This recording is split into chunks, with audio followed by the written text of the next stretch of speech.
All right. As usual, I want to thank Dominic, Andrea. This must be a mammoth task pulling this together, and I really appreciate being included. It's an incredible, diverse set of thinkers and presentations, and it's great to be a part of it. First of all, I want to point out that what I'm going to present today is actually from my book, which is now kind of 2 years old. The book took a really long time, but I'm not sure how long I'm allowed to actually present on it. But these are revised. You know, obviously these thoughts aren't always information, even when the book's in print. So I'm trying to kind of revise a lot of thoughts that came out of this, and I'm still looking for feedback on these ideas. Okay.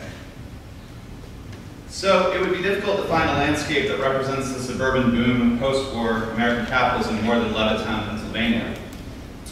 It was the expression and landscape form of the post-war class consensus between capital and labor that began to disintegrate in the 1970s.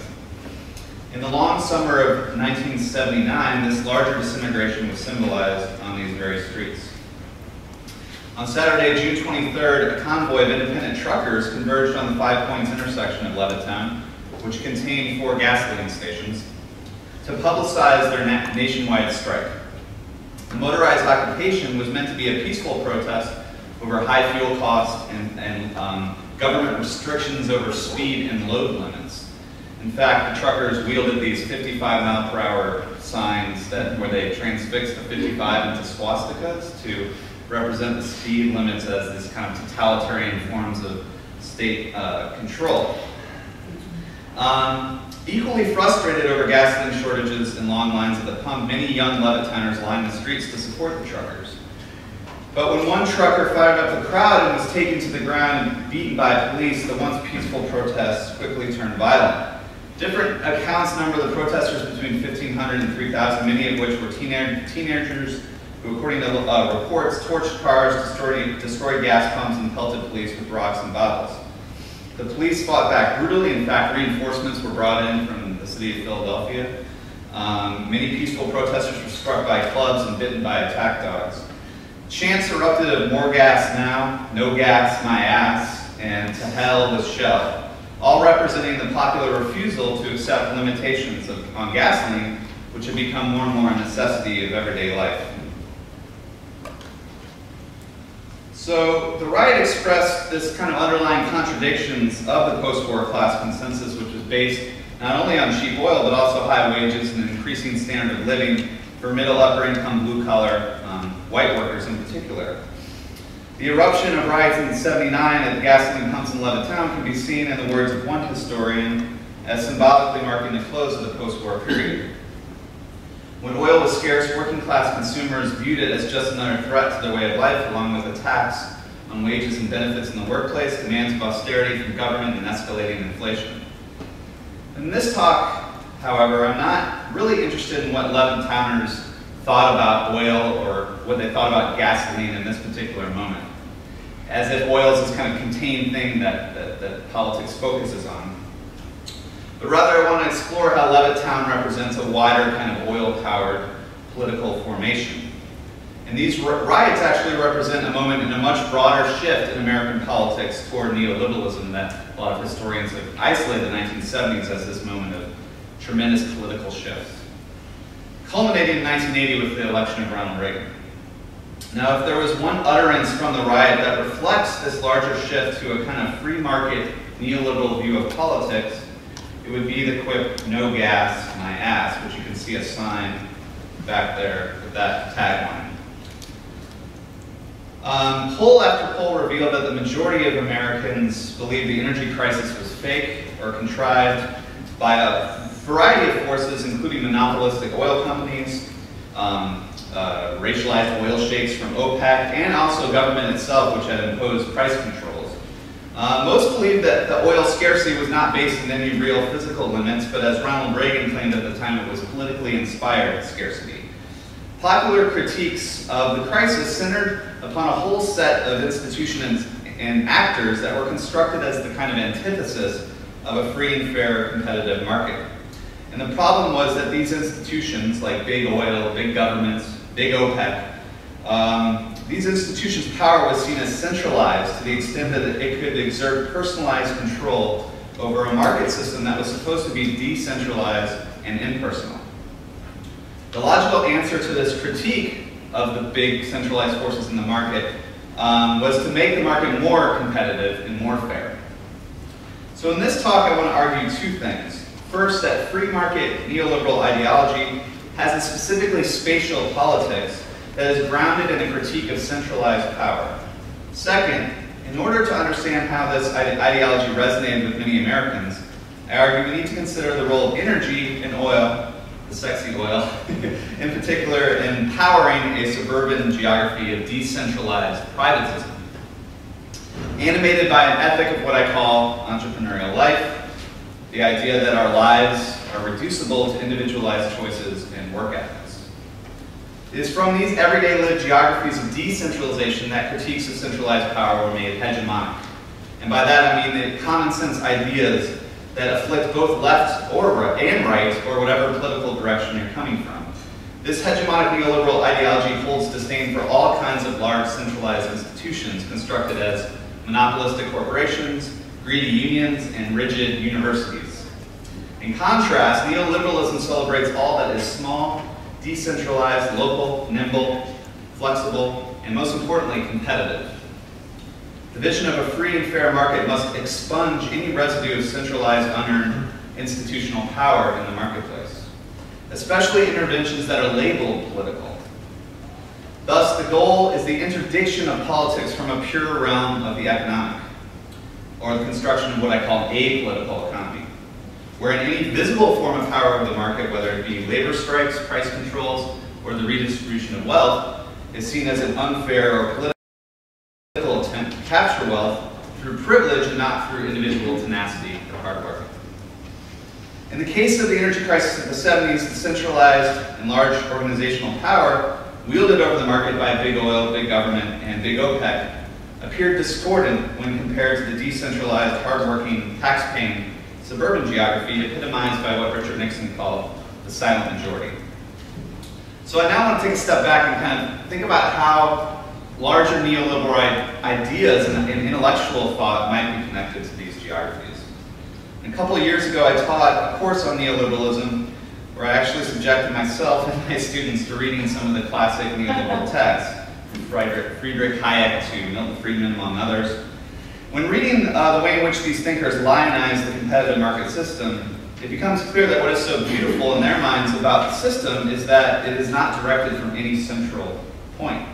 And geographers like me should recognize that this is a highly spatialized imaginary. So Milton Friedman here says, the essence of a competitive market system is its impersonal character. No one participant can determine the terms on which other participants shall have access to goods or jobs. All take prices as given by the market. No individual can by himself have more than a negligible influence on the price through all participants together determine price by the combined effects of their separate actions. So this idea of dispersed, decentralized markets not directed by any central point. Hayek described the competitive market as what he called the spontaneous forces of society, and he contrasted that with what he called conscious social control, which he equated with planning. And obviously the Soviet Union at the time, the epitome of that. But generally, nowadays we talk about the kind of central bureaucracy of Washington, D.C., or the central planning office of government. Hayek also suggests that in order for the market system to be truly competitive, it must dispose of any privileged position in the market. The essence of the liberal, and we would call neoliberal position, is the denial of all privilege. If privilege is understood in its proper and original meaning of the state granting and protecting rights to some, which are not available on equal terms to others. Again, this critique of any centralized side of privilege in the market is supposed to be, which again, a market that's supposed to be governed by decentralized, spontaneous forces. And I would argue we need to understand that this is the core of neoliberal hegemony, on both the left and right, is to critique these privileged positions in the market.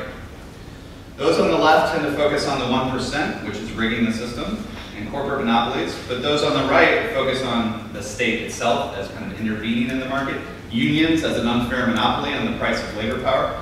But most importantly, the right likes to focus on recipients of state benefits, and particularly poor populations, and There's a lot of overlap between that neoliberal populism and racism in the United States. The neoliberal critique does not seem to see much class distinction and holds similar disdain for the corporate monopoly and what Ronald Reagan called the welfare queen. All are examples of centralized nodes of power over a market system. So key to this apolitical economy is an idea that competition must be dispersed, and this is inherent in this idea of an even playing field that actually Obama talks a lot about. He talks about giving everyone a fair shake in the economy. And that's really grounded in this idea of decentralized competition. So I want to kind of now take a step further away from neoliberal intellectuals to try to link how we can think about how these ideas kind of resonated with everyday folks in the United States. And to do that, I'm going to draw on Foucault and this notion of entrepreneurial life that I argue really grew on a scale never seen before in American politics in the post-war era of suburbanization, where you had more and more expansion of private property owning, home-owning populations. So, Foucault suggests in his really remarkable lectures on neoliberalism that he gave in the late 70s, kind of right at the moment it was on the rise, he suggests that the enterprise form is central to this vision of a competitive market society. He says, I think the multiplication of the enterprise form within the social body is what is at stake in neoliberal policy. He actually analyzes some German strands of neoliberal thought in the post-World War II period, and argues that they are arguing the materialization of an enterprise form is assured through the decentralization of private property. And indeed, we can think of the home ownership society launched in the 20th century United States, among other sites, as creating a multiplicity of dispersed enterprises / households. The private homeowner runs their house like a business. So-called responsible homeowners are supposed to construct a family budget, tracking spending against revenue, making investments with savings and pensions, maintaining a healthy long-term relation with credit markets. In this context, Foucault suggests the individual's life itself, with his relationships to his private property, his family, his household, insurance, retirement, must make him into a sort of permanent multiple enterprise. Of course, the key implicit part of this is, again, the geography of decentralized enterprises, competing in an impersonal and decentralized market.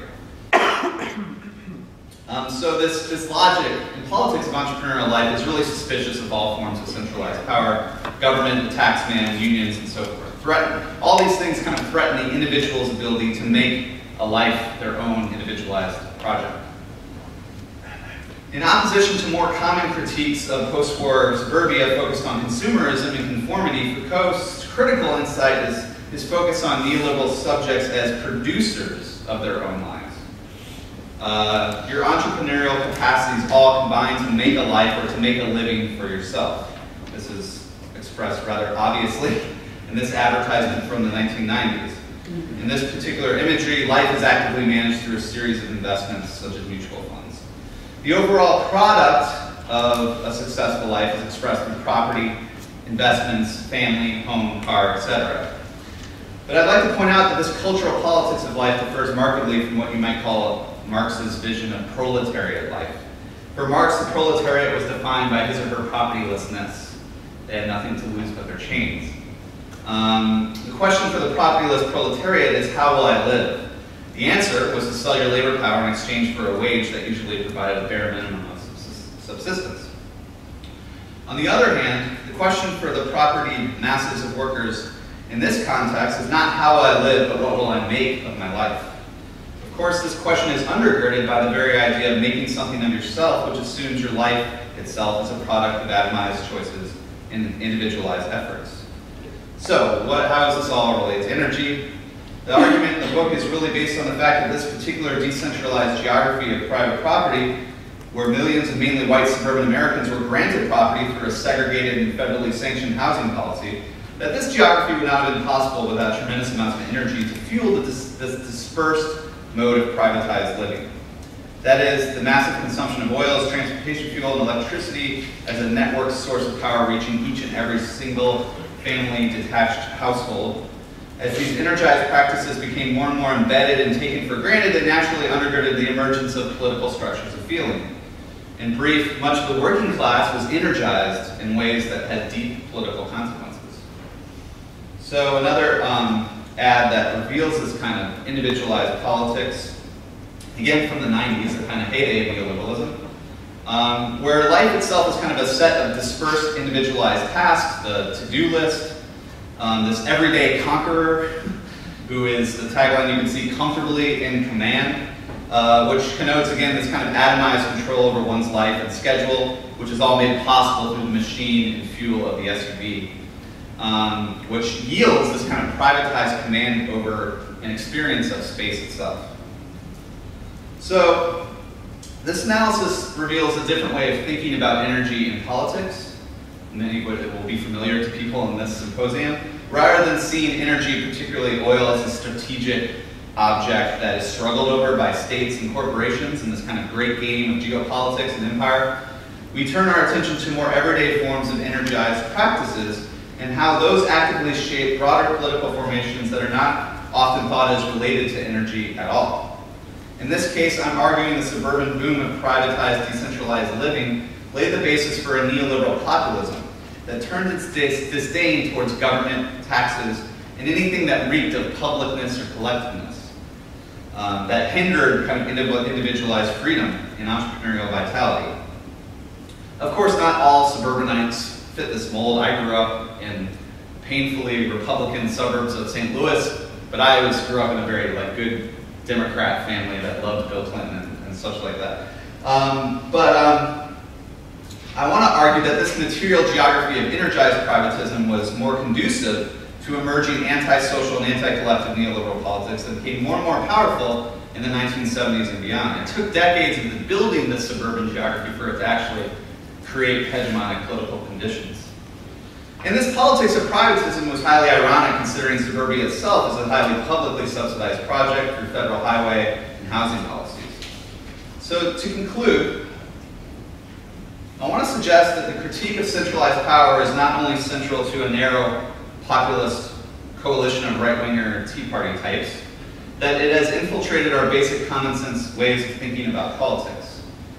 It is the reason why a certain vocabulary has animated all forms of viable political resistance, many of which are worth supporting, of course, but this vocabulary includes words such as local, community, grassroots, decentralized, autonomy, and self-organization. We need to think about how these ideas of decentralization have completely inundated our thinking about politics, and much on the left itself, actually, where much of what is fashionable these days is focused on kind of anarchist, horizontal forms of organizing against kind of vertical, centralized leadership, and the idea of kind of self-organized forms of resistance and community scale levels of organizing. I, of course, don't want to suggest that these forms of politics are neoliberal or right-wing in themselves, but I think it's a different claim to suggest that certain political theorizing and organizing on the left that becomes fashionable is a complicated product of neoliberal conditions, neoliberal hegemonic conditions, I should say. Again, what I've tried to argue here is that in our neoliberal moment, any institution with a top-down system of centralized power is not only seen as inherently bureaucratic and exploitative, but is also seen as rigid, inflexible, and impervious to creative or democratic negotiation. It seems much of the left in academic theorizing over the past 30 years has been about a critique of power in general, whether that's Foucauldian micro power or Marxian class interest power. As if power is not something that left social movements should actually, like the best party, I should point out. Power is not something that we might seek to actually gain and hold and use for social and ecological betterment. It's only something inherently negative and domineering power. Okay, so what does this mean to our relation to energy? The fetish of decentralization also infects many acceptable forms of energy policy, whether that the only acceptable options are policies that harness the decentralized role of the price mechanism, and even energy taxes that we all hope might be imposed, but on the worst side of that, kind of cap and trade market-based policies, or simply the idea of simply harnessing the dispersed power of individualized consumer decisions to buy light bulbs, to buy hybrids, and kind of change the market through that way. Yet, as Naomi Klein argues, we need strong state power to coerce, mandate, and plan our way to a really viable renewable energy transition if we're going to solve this climate crisis. Furthermore, we need to think about, again, what I'm trying to argue, we need to think about how energy itself has powered this particular form of anti-collective form of politics. And we often, when we think about visions of a post-oil world and the mania around scarcity, peak oil, and societal collapse, should also point out that these visions are evaporating swiftly under a weight of a massive surplus of oil today on the market and collapsing oil prices. But all these visions tend to project ideas of dystopia and collapse. I want to suggest that we should welcome a post-oil world, or in the context of today, we actually have to struggle to create it. Oil has powered this profound privatism and antisocial politics against all that is collective and public. Thinking beyond oil might allow us to better understand that our lives are not singular atomized projects, they are collective projects. And it is up to us in social struggle to shape what collective projects will be undertaken in the future.